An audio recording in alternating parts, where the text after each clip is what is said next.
Here we are. This is my YouTube channel. Hi, I'm Mike Price and I'm in the recording studio. And once again, we're on a quest. Our quest is to solve the mystery of Creddy Pool. I've got some really special guests here. People who have had personal contact with the band over the years. We've got Cecil English, who was a record producer who worked with artists like Jello Biafra, D.O.A, SNFU, No Means No. I mean, in my opinion, he's a legend. He's got some interesting stories about actually meeting the singer from Creddy Pool. So we're looking forward to hearing from him. So without further ado, let's get right into it. So, Cecil, why don't you tell us a little bit about who you are and your musical background and your connection to all of this? I'm just an old street kid from Hastings and Maine that got lucky enough to be drafted into the punk rock scene in the early days, like 78, 79, and over the decades I've produced a bunch of bands. Did you ever see the band play live, or did you hear any of their music, like a demo tape or anything?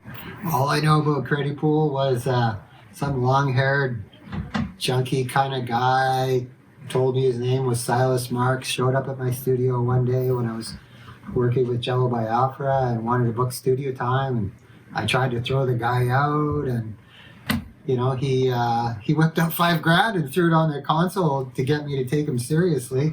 So of course I had to, because I'm was a starving studio owner at the time. So I took the money, and I never saw or heard from the guy ever again. I hung on to the money for 5-6 years before I spent it, which was a difficult thing to do. But eventually, I just had to admit to myself I was never going to see the guy again. And that was the end of the story. I never heard a note of their music. I never saw the band live. I never even heard about the band, although I did hear that they had some shows booked, but they never showed up. So I just basically forgot about it.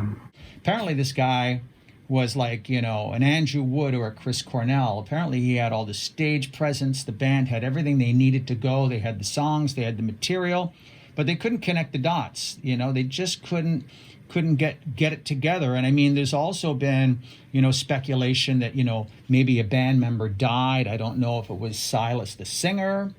Seattle was a very, very dark place. Well, actually, just in what you said there reminded me of a show that I did where I was doing sound for D.O.A in Seattle at some little bar. I can't remember the name of it. Anyways, Nirvana was opening up for D.O.A because nobody knew who they were at that point yet. And this guy, during our conversation, this Silas Marx guy, told me that that's where he met me, at this pub in Seattle. I have no recollection of this whatsoever. I don't remember the guy's face. But, that's not unreasonable, because I was probably sweating my balls off and trying to get D.O.A up and running, at the club. So, a lot of people were always trying to talk to me at those shows, and I don't remember most of them.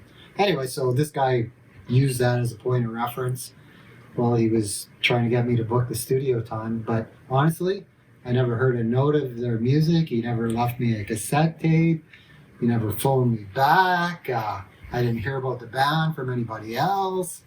So really, I know nothing more about the band except for this junkie guy that showed up in my studio and laid $5,000 on me. Did he, based on how he looked, do you think that's the kind of guy that, could have OD'd in a laneway somewhere, or at a party, or something like that? I'm surprised he made it, down the street from the studio in the shape that he was in that day. We know what happens to people who, fall into those depths. Don't forget, tune into my YouTube channel, get the truth, be the first to get the reports, and find out what happened to Creddy Pool and Silas Marx, and how did they come to a tragic demise. I'm out.